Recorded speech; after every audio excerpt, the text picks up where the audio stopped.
आपने retail stores तो बहुत देखे होंगे, लेकिन क्या आपने कभी सोचा है एक ऐसा रिटेल नेटवर्क जो स्टील से लेकर सैनिटरी आइटम्स, फ्लोरिंग से लेकर पेंट्स तक, घर बनाने के हर एक प्रोडक्ट को एक छत के नीचे लाए, और वो भी 10 प्लस स्टेट्स में, 90 प्लस स्टोर्स के साथ। आज हम बात कर रहे हैं एक पावरफुल बिजनेस मॉडल की जो क्वाइटली इंडिया के कंस्ट्रक्शन और होम इंप्रूवमेंट सेक्टर को रेवोल्यूशनाइज कर रहा है। ये कंपनी शुरू हुई थी एक सिंपल विजन के साथ, घर बनाने के लिए जो चाहिए वो सब कुछ एक हाई जगह माइल। आज इसके पास 92 स्टोर है अक्रॉस 45 सिटीज और 32 फुलफिलमेंट सेंटर्स। कर्नाटक, तमिलनाडु, केरला जैसे स्टेट्स में स्ट्रॉन्ग प्रेजेंस है, और महाराष्ट्र, एमपी, गुजरात जैसे नए मार्केट्स में भी एक्सपांशन हो रहा है। सिर्फ पिछले 2 सालों में 10 नॉन परफॉर्मिंग स्टोर्स को हटाकर नए प्रॉफिटेबल लोकेशंस पे रिप्लेस किया गया है। इन्होंने स्टील फोकस स्टोर्स को हाइब्रिड मॉडल में शिफ्ट करना भी शुरू कर दिया है, जिसमें स्टील के साथ साथ सैनिटरीवेयर, टाइल्स, किचन फिटिंग्स भी मिले। इनका प्रोडक्ट पोर्टफोलियो 2 मेजर सेगमेंट्स में डिवाइड है, स्टील और नॉन स्टील। स्टील में तो इनका जबरदस्त होल्ड है। FY 25 में टोटल 8.43 लाख टन का स्टील वॉल्यूम रिकॉर्ड हुआ, जो FY 23 के 5.15 लाख टन से काफी ज्यादा है। पाइप्स, रॉड्स, एंजल्स, शीट्स, सब कुछ मिलता है। नॉन स्टील सेगमेंट में sanitaryware, PVC fittings, lights, doors, kitchen accessories और टाइल्स जैसे हाई मार्जिन प्रोडक्ट्स है, और इसीलिए कंपनी इस सेगमेंट को एग्रेसिवली ग्रो कर रही है।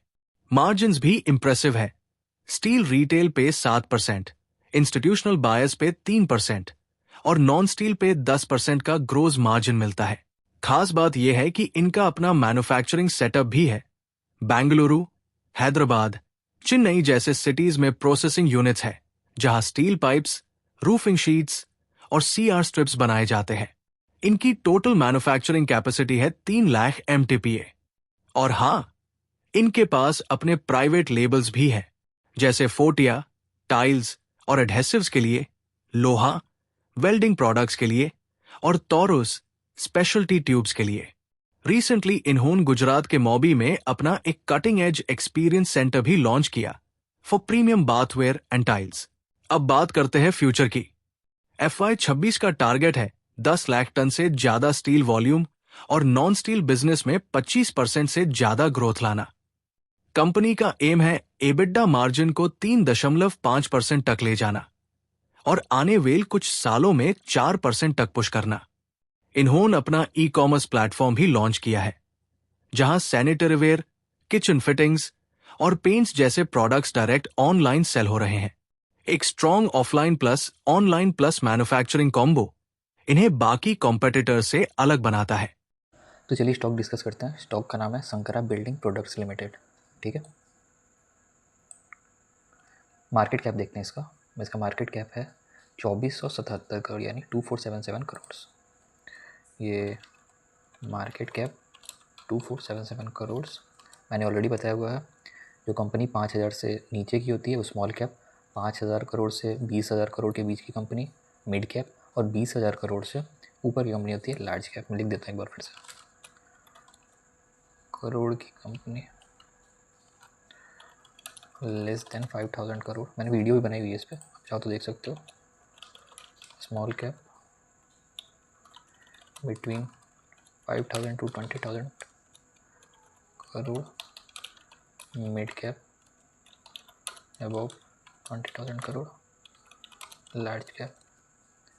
ये कंपनी स्मॉल कैप है। ठीक है, करंट मार्केट प्राइस है 102। ठीक है, एक साल का लो देखिए, 444 से 1096 हो गया हुआ, ऑलमोस्ट ट्रिपल। ठीक है, स्टॉक की PE है 33.9 और इंडस्ट्री PE है 49.5। ठीक है, तो stock PE is less than industry PE, means company highly undervalued है। ठीक है, क्योंकि ये 33.9 ही है और यहाँ इंडस्ट्री की PE 49.5 है, तो और ग्रोथ के चांसेस हैं इसमें। ठीक है, ROE देखिए, एक साल का 11.5, 3 साल का 12.6 और 5 साल का 10.3। ROE थोड़ा कम है, पर ये चांसेस है कि इस साल इंक्रीज़ कर जाएगा। कैसे इंक्रीज़ करेगा वो चार्ट पे देखेंगे। ठीक है, प्रोमोटर होल्डिंग्स 49.5%, ठीक है। FII के पास 5.69 और DII के पास 5.03। पब्लिक होल्डिंग बस 40% है, ठीक है। इक्विटी कैपिटल 24.2 करोड़, जितना कम उतना ज़्यादा अच्छा, ठीक है। 200 से जितना कम रहता है उतने ज़्यादा भागने के चांसेस रहते हैं, यानी हल्का सा ही मोमेंटम आता है तो स्टॉक एकदम 5 से 10% का सर्किट मार देता है, इस टाइप का। जिसका इक्विटी कैपिटल 10, 20, 30, 40 अंडर 50 रहता है वो बहुत जल्दी सर्किट लगाता है स्टॉक्स, अपर साइड भी और लोअर साइड भी, ठीक है। डेप टू इक्विटी 0.09 है, ये 0.5 से कम होना चाहिए। प्लेज परसेंटेज 0, यानी कोई कंपनी ने कुछ भी गिरवी नहीं रखा हुआ है, ठीक है, ठीक है। ये कंज्यूमर सर्विस आता है अगर इसका वो सेक्टर जानना हो तो, ठीक। क्वार्टरली रिजल्ट देखें तो 17 to 28 ऑलमोस्ट डबल हुआ है क्वार्टर में प्रॉफिट, ठीक है। ईयरली देखते हैं, सेल्स देखते हैं, ठीक है। ये सेल्स 21 में 1957 करोड़, 22 में 2329 करोड़, 23 में 4036, 24 में 4863 और 25 में 5267, यानी ऑलमोस्ट सेल्स हो गया ट्रिपल्स, 1957 से 5267, sales almost triple in last 5 years, ठीक है। नेट प्रॉफिट देखते हैं, नेट प्रॉफिट 21 में 10, 22 में 27, 23 में 57, 24 में 70 और 25 में 73, ऑलमोस्ट 7 टाइम्स हो गया वो प्रॉफिट, ठीक है। Profit almost 7 times in last 5 years, ठीक है। कितने स्टॉक में आपने देखा होगा पिछले 5 साल में प्रॉफिट 7 टाइम्स हो जाता है, बहुत कम रहते हैं, ये सब मल्टीबैगर की निशानी रहती है, ठीक है। EPS देखते हैं, ठीक है। 4.37, 11, 24, 28 और 30.11, ठीक है। ऑलमोस्ट 4 से ये भी 7 टाइम्स हो गया अर्निंग पर शेयर, ठीक है। तो ये बैलेंस शीट इसकी बहुत ही शानदार है। ROE थोड़ा कम है, वो देखने की ROE बढ़ने के कैसे चांसेस है। ट्रेडिंग व्यू पे आते हैं, ठीक है। ये डेली चार्ट है, अगर डेली चार्ट देखें तो ये डेली है, वीकली पे आते हैं। वीकली देखें तो ऑलमोस्ट 1, 2, 3, 4, 5, 6 हफ्ते में इसने 500 से 1000 यानी 100% का रिटर्न दे दिया है। Last 6 weeks return is almost 100%, ठीक है। अब इसके अब जब ऑलरेडी ये 100% लास्ट 6 वीक में दे चुका है तो और ज़्यादा मतलब कैसे बढ़ सकता है। ऐसे होता है ना कि अब तो बहुत बढ़ गया, आगे कैसे बढ़ेगा, तो ये थोड़ा टाइम फ्रेम बढ़ाते हैं, ठीक है। ये देखिए, ये मंथली चार्ट है, मंथली में देखिए कितना बड़ा इसने ईयरली ब्रेकआउट दिया है, ठीक है। अगर देखें तो ये ऑलमोस्ट 2018 के बाद से 6 साल पे इसने ब्रेकआउट दिया है, ऑलमोस्ट 7 साल पे, 7 साल पे इसने ब्रेकआउट दिया और ये ऊपर की ओर मूव कर रहा है, ठीक है। तो ब्रेकआउट आफ्टर ऑलमोस्ट 7 ईयर्स, ठीक है। 3 मंथ्स का देखते हैं। 3 मंथ्स पे भी देख रहे हैं आप लोग कैसे कंसोलिडेशन हो रहा है, ठीक है। और कंसोलिडेशन ब्रेक करके ये बहुत तगड़ी कैंडल बना रहा है, इतना लंबा ग्रीन कैंडल है 3 मंथ्स पे। 6 मंथ्स देखे तो एक हैमर लास्ट के 6 मंथ में और एक ग्रीन कैंडल, एक पैटर्न होता है hammer plus green candle equal to more upside possibility, ठीक है।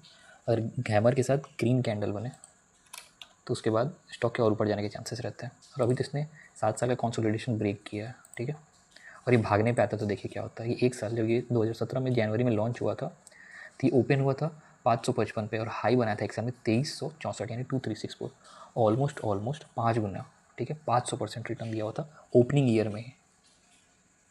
कितने स्टॉक्स में सुना होगा आपने कि ओपनिंग ईयर में वो 500% का रिटर्न देता है, बहुत कम। उसके अगले साल ये गिरा, उसके बाद से 6 साल इसने कंसोलिडेशन फेज में बिताया। अब ये कंसोलिडेशन ब्रेक करके ऊपर जा रहा है, तो इसके चांसेस है कि और ऊपर जाएगा। देखिए, एक होता है फंडामेंटल यानी बैलेंस शीट, दूसरा टेक्निकल यानी चार्ट, ठीक है। कभी होता है कि फंडामेंटल अच्छे होते हैं लेकिन चार्ट पे वो झलकता नहीं है, अवॉइड। कभी होता है कि चार्ट अच्छा दिख रहा है पर फंडामेंटल ख़राब है, ठीक है, वो भी अवॉइड। पर अगर फंडामेंटल सही हो और टेक्निकल से मैच कर जाए, ठीक है, तो वो बहुत ही शानदार ट्रेड बनता है, ठीक है।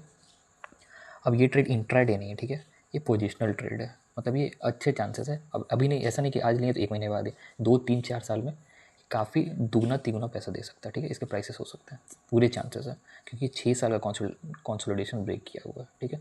जैसे एक चार्ट देखते हैं ट्रेंड का,